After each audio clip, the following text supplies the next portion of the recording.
በአፍሪካ በሀብት ማማ በ23.5 ቢሊዮን ዶላር ገደማ የተጣራ ሀብት ላይ የሚገኙት አሊኮ ዳንጎቴ ወደ ኦጋዴን ሶማሌ ክልል የነዳጅ ሀብት እያማተሩ ነው።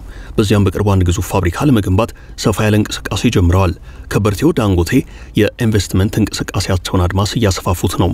በሲሚንቶ በማዳበሪያ በስኳር ያላቸውን የኢንቨስትመንት እንቅስቃሴ ወደ ነዳጁም ዘርፍ ሳይቀር እያስገቡት ነው። በዚህም በትውልድ ሀገራቸው ናይጄሪያ በአገሪቱ ምናልባትም በአፍሪካም ጭምር ግዙፍ ነው የሚባልለትን የነዳጅ ድፍድፍ ማጣሪያ ፋብሪካ ገንብተዋል። ናይጄሪያ በዓለም በድፍድፍ ነዳጅ ምርት በስድስተኛ ደረጃ ላይ ትገኛለች። ሆኖም ሀገሪቱ ነዳጅ ማጣሪያ ስላልነበራት ድፍድፉን ኤክስፖርት በማድረግ የተጣሩ የተለያዩ የነዳጅ ምርቶችን ከዓለም ገበያ ስትሸምት ቆይታለች። ይህንን ታሪክ አሊኮ ዳንጎቴ ቀይረውታል። ግዙፉን የፔትሮሊየም ማጣሪያ በሀገሪቱ በመገንባት የናይጄሪያን የነዳጅ ምርት ፍላጎት 100% የሸፈኑበት ሁናቴ ተፈጥሯል። ናይጄሪያም የተጣራ ነዳጅ ለማስገባት ስታወጣ የቆየችውን የውጭ ምንዛሬ ማስቀረት ትችላለች። ዳንጎቴውን ደግሞ ለዓመታት ተሞክሮበት ይህ ነው ሊባል የሚችል ጠብ የሚል ውጤት ወዳልተገኘበት የኦጋዴን የጋዝ ምርት ፊታቸውን አዙረዋል። ቢሊዮነሩ ዳንጎቴ በኢትዮጵያ ኢንቨስትመንት መሰማራታቸው አዲስና እንግዳ አይደለም። ከዚህ ቀደም ግዙፉን ዳንጎቴ ሲሚንቶ ፋብሪካ በመገንባት በኢትዮጵያ የሲሚንቶ ኢንዱስትሪ ውስጥ በሰፊው እየተሳተፉ ይገኛሉ። በኢትዮጵያ የግንባታው ዘርፍ የሲሚንቶ ፍላጎት ከፍተኛ መሆኑ ዳንጎቴ በሀገሪቱ የሲሚንቶ ኢንቨስትመንት ውስጥ እያገኙት ያለውን ገቢ ከፍ እንዳደረገው ይነገራል። ከሰላምና ጸጥታ አንጻር የሲሚንቶ ፋብሪካው በተደጋጋሚ ችግሮች ቢገጥሙትም ከተወሰኑ ጊዜያት ወዲህ በአንጻራዊነት የተረጋጋ ሁናቴ ይታያል። ባለሀብቱ የሲሚንቶ ምርታቸው በኢትዮጵያ ተቀባይነት በማግኘቱ የተበረታቱ ይመስላሉ። እናም አሁን የኦጋዴንን የጋዝ ምርት በግብዓትነት በመጠቀም በኢትዮጵያ በማዳበሪያ ዘርፍ ለመሰማራት እንቅስቃሴ መጀመራቸውን ከሰሞኑ የወጡት መረጃዎች ያሳያሉ። የኢትዮጵያ ኢኮኖሚ ዋነኛ መሰረት ግብርና ቢሆንም በአገሪቱ ማዳበሪያ ፋብሪካ የለም። እስከ ዛሬም ድረስ ኢትዮጵያ የአፈር ማዳበሪያን 100% የምታስገባው ከውጭ ነው። ዓመታዊ እስከ 3 ቢሊዮን ዶላር ወጪ የሚጠይቅ ዘርፍ ነው። አሁን ግን አሊኮ ዳንጎቴ የኦጋዴንን የተፈጥሮ ጋዝ ምርት ተጠቅሜ የሀገር ውስጥ ማዳበሪያ ፍላጎታቸውን እሸፍናለሁ ብለዋል። ከቀናት በኋላም የ3 ቢሊዮን ዶላር ኢንቨስትመንት የፊርማ ስነ ስርዓት እንደሚከናወን ታውቋል። ለአፈር ማዳበሪያ ምርትነት ዋነኛ ግብዓት እንደሆነ የሚነገረው የፔትሮሊየም ምርት ውጤት አንድ አካል የሆነው የተፈጥሮ ጋዝ ነው። የቀደሙት መንግስታት ከአጤ ኃይለ ሥላሴ ዘመነ መንግስት አንስቶ እስከ ደርግና ኢህአዴግ ድረስ በኦጋዴን በረሃ ነዳጅ ለማውጣት የተፈጥሮ ጋዝ ለማግኘት ብዙ ጥረዋል፣ አስሰዋል።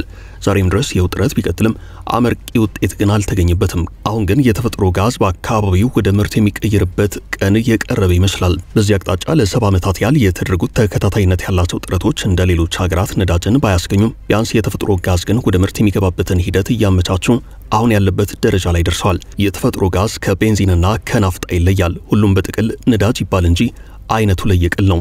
የተፈጥሮ ጋዝ እንዲሁም ነዳጅ ሁለቱም የፔትሮሊየም ምርት ናቸው። በኢትዮጵያ ለዓመታት የነዳጅ ፍለጋ በተከናወነበት በስፋት የተገኘው የተፈጥሮ ጋዝ ምርት ነው። የተፈጥሮ ጋዝ ምርት በነዳጅ ምርትነት በቀጥታ ለተሽከርካሪ ግብዓትነት የሚያገለግል አይደለም። ከዚህ በመለስ ግን ዘርፈ ብዙ ጠቀሜታዎች አሉት። ለቤት ውስጥ ማብሰያነት የሚያገለግለው ሊኩፋይድ ናቹራል ጋዝ ተብሎ የሚጠራው የሲሊንደር ጋዝ በስፋት ጥቅም ላይ ይውላል። የዚህ ዋነኛ ግብዓት የተፈጥሮ ጋዝ ነው። ይህም በምህጻሩ ኤልኤንጂ ይባላል። በርካታ ሀገራት ይህን ኤልኤንጂ ኤክስፖርት በማድረግ ዳጎስ ያለ ዶላር ወደ ካዝናቸው ያስገባሉ። ከዚህ ውጪም የተፈጥሮ ጋዝ እጅግ በርካታ ለሆኑ የኢንዱስትሪ ምርቶች ግብዓትነት ጭምር ያገለግላል። ከሻማ እስከ ሲንቴቲክ፣ ከፋይበር ኦፕቲክስ እስከ ፕላስቲክ እስከ አፈር ማዳበሪያ ድረስ ብዙ ጠቀሜታዎች አሉት። ለኮስሞቲክስ ምርቶች ግብዓትነት ጭምር ያገለግላል። በተለይ ለእርሻ ማዳበሪያነት ያለው ጠቀሜታ ከፍ ያለ ነው። አሁን አሊኮ ዳንጎቴ የማዳበሪያ የኢንቨስትመንት አቅጣጫቸውን ወደ ኦጋዴን ያዞሩት ከዚሁ ከኦጋዴን ምድር በገፍ በሚገኘው የተፈጥሮ ጋዝ ምርት ላይ ተማምነው ነው። ዳንጎቴ በዚህ የመዋለ ነዋይ እንቅስቃሴያቸው ስራ ላይ ለመዋል የተሰናዱት የገንዘብ መጠን 3 ቢሊዮን ዶላር ገደማ ነው። ዳንጎቴ አሁን ካለው 23.5 ቢሊዮን ዶላር ሀብታቸው በተጨማሪ ሌላ ሀብት የሚጨምርላቸውን ኢንቨስትመንት ነው እያማተሩ ያሉት። የኢትዮጵያ ዓመታዊ የማዳበሪያ ወጪ በዚሁ አካባቢ ስለሆነ ዳንጎቴ ልክ የናይጄሪያን ነዳጅ ኢምፖርት 100% እንዳስቀሩት ሁሉ የኢትዮጵያንም የውጭ ማዳበሪያ ግዢ 100% ካስቀሩ በአጭር ጊዜ ውስጥ የኢንቨስትመንት ወጪውን እንደሚሸፍኑት ጥርጥር የለውም።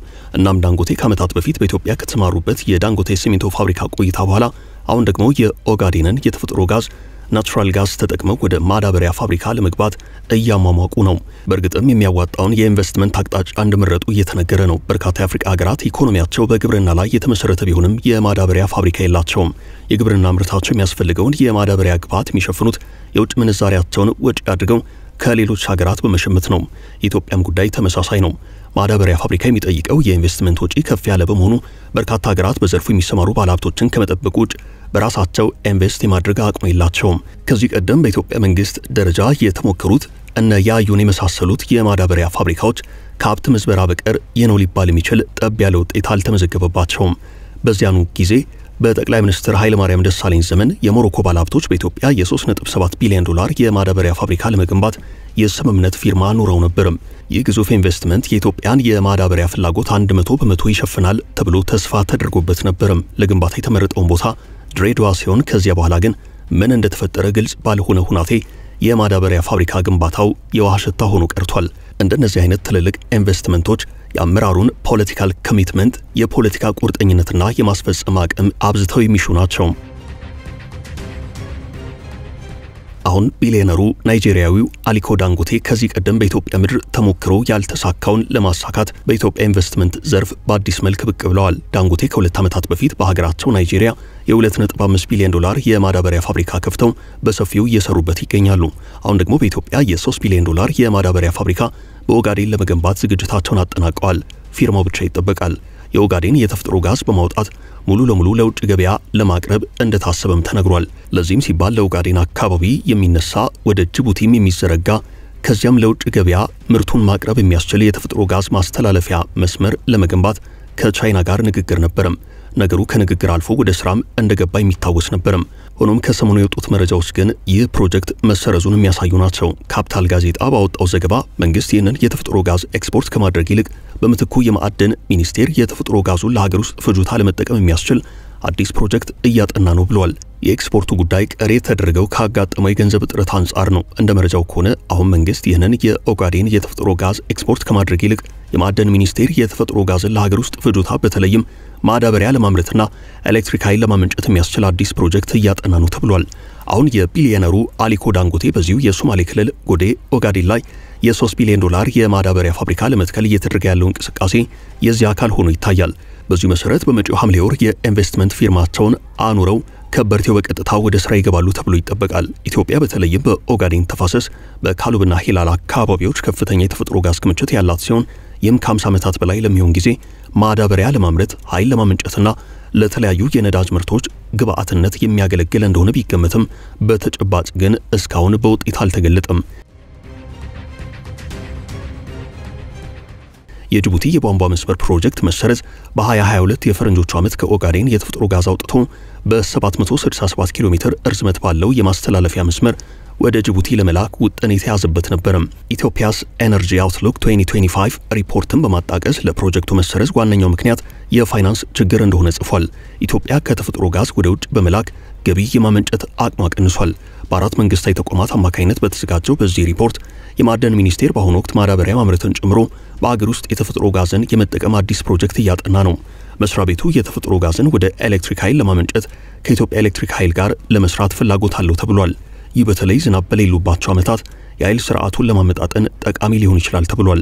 ኢትዮጵያ በአሁኑ ወቅት በዓመት ከ4 ቢሊዮን ዶላር በላይ በሚገመት ወጪ ከውጭ በሚገቡ የነዳጅ ምርቶች ላይ ጥገኛ መሆኗ ይታወቃል። ይህን ለመቀነስ መንግስት የሀገሪቱን የተፈጥሮ ሀብቶች ለማልማት የሚያስችል ስትራቴጂ እየተገበረ ነው። አዲሱ ፖሊሲ በተፈጥሮ ጋዝ ፍለጋ ላይ በማተኮር ዘርፉን ለኩባንያዎች ክፍት በማድረግ መዋዕለ ነዋይን ማበረታታት ላይ ቅድሚያ እንደሚሰጥ ተነግሯል።